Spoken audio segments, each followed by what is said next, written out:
அஜுமா luggage அங்கேயே வைங்க வாங்க ஃப்ரண்ட்டில் மட்டும் வந்துடுங்க. அஸ்ஸலாமு அலைக்கும் வரஹ்மத்துல்லாஹி வபரகாத்துஹு. சாமி ஆஜானா போய். வலைக்கும் சலாம் வரஹ்மத்துல்லாஹி வபரகாத்துஹு. சலாமோட சத்தமாக சொல்லுங்க.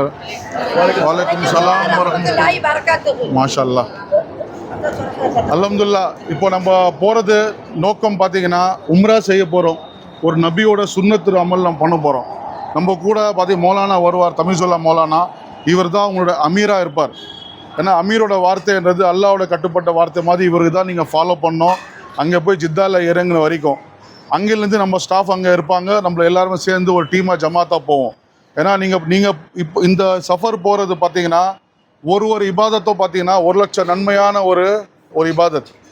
நீங்கள் எவ்வளோ ஊருக்கு போயிருப்பீங்க, எவ்வளோ நமாஸ் படிச்சிருப்பீங்க. ஆனால் மக்கால தொடுவது பார்த்தீங்கன்னா 1 லட்சம் நன்மை. ஸோ நீங்கள் போகிறது இப்போ ஒரு 9 நாளுக்கு போக போகிறீங்க மக்காவுக்கு. 4 நாள் மதினாவில் இருக்க போகிறீங்க, 5 நாள் மதினாவில் இருக்க போகிறீங்க. அது எந்த இபாதத்தும் வேஸ்ட் பண்ணாமல் நல்லா உங்களை அமலாக எடுத்துகிட்டு வாங்க இன்ஷா அல்லாஹ். ஒரே ஒரு குடும்பமாக எல்லாம் போக போகிறீங்க, எல்லாம் ஒரு குடும்பமாக திரும்பி வரணும்.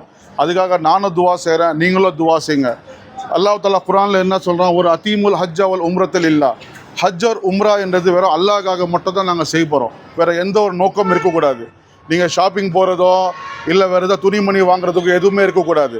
வெறும் உம்ரா மட்டும் நீங்கள் போகிறீங்க, அது அந்த அமல் மட்டும் பண்ணிட்டு வரீங்க. நிறைய தவாஃப் செய்யுங்க, நிறைய நஃபீல் நமாஸ் படிங்க. ஏன்னா எல்லாத்துக்கும் 1 லட்சம் நன்மை இருக்குது. அதே மாதிரி நம்ம சொல்கிற இன்ஸ்ட்ரக்ஷன் கொஞ்சம் ஃபாலோ பண்ணிக்கோங்க. ஏன்னா பஸ்ஸில் டைம் சொன்னால் அந்த பஸ்ஸுக்கு டைமுக்கு கொஞ்சம் டைமிங்கில் வந்துடுங்க. சாப்பாடு டைமிங்கு, அதுவும் டைனிங்கில் டைம் இருப்பாங்க, அந்த டைமிங்கில் வெளில வந்துடுங்க. நீங்கள் லேட்டாக வந்தீங்கன்னா உங்களோட உணவு மிஸ் ஆகிடும், அப்புறம் உங்களுக்கு தான் கஷ்டம். அதுக்கப்புறம் இன்ஷா அல்லாஹ் மௌலானா பேசுவார், கொஞ்சம் தர்த்தீபாக சொல்லிவிடுங்க நீங்களும். அஸ்ஸலாமு அலைக்கும் வரஹ்மத்துல்லாஹி வபரகாத்துஹு. அல்ஹம்துலில்லாஹ் அஸ்ஸலாத்து வஸ்ஸலாமு அலா ரசூலில்லாஹி ஸல்லல்லாஹு அலைஹி வஸல்லம். அம்மா பாத். உம்ரா பற்றி ஒரு சுருக்கமாக ஒரு 5 நிமிஷம். அல்ஹம்துலில்லாஹ், எல்லா புகழும் அல்லாஹுக்கு. வஅத்திமுல் ஹஜ்ஜ வல் உம்ரத லில்லாஹ். அல்லாஹ்வுடைய குர்ஆனுடைய வசனம், ஹஜ்ஜையும் உம்ராவையும் அல்லாஹுக்காக நிறைவேற்றுங்க என்று அல்லாஹ் தஆலா சொல்கிறான். வாக்கிமி சலா வாத்து ஜக்கா, அல்லாஹ் தஆலா சொல்லுவான். வாக்கிமி சலா, தொழுகை நிலைநாட்டுங்கள். வாத்து ஜக்கா, ஜக்காத்தை கொடுங்கள். அந்த இடத்துல எனக்கு நல்லா சொல்லலை, லில்லா நல்லா சொல்ல மாட்டான்.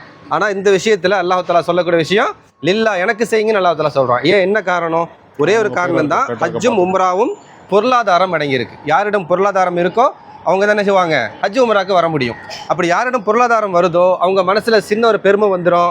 என்கிட்ட காசு பணம் இருக்குது, நான் எப்போ வேணாலும் உம்ரா போவேன், நான் எத்தனை உம்ரா வேணால் செய்வேன், நான் 4 ஹஜ் செஞ்சுட்டேன், 4 உம்ரா செஞ்சுட்டேன். அந்த பெருமை வந்துடும். அந்த பெருமை வந்துட்டாலே நம்ம யாருக்காக செய்தோமோ அந்த நன்மை அவங்களுக்கு போயிடும், நமக்கு ஒன்றுமே கிடைக்காது. அது அல்லாஹ் தஆலா ஆரம்பத்திலேருந்தே நம்ம நியத் எப்படி இருக்கணும், யா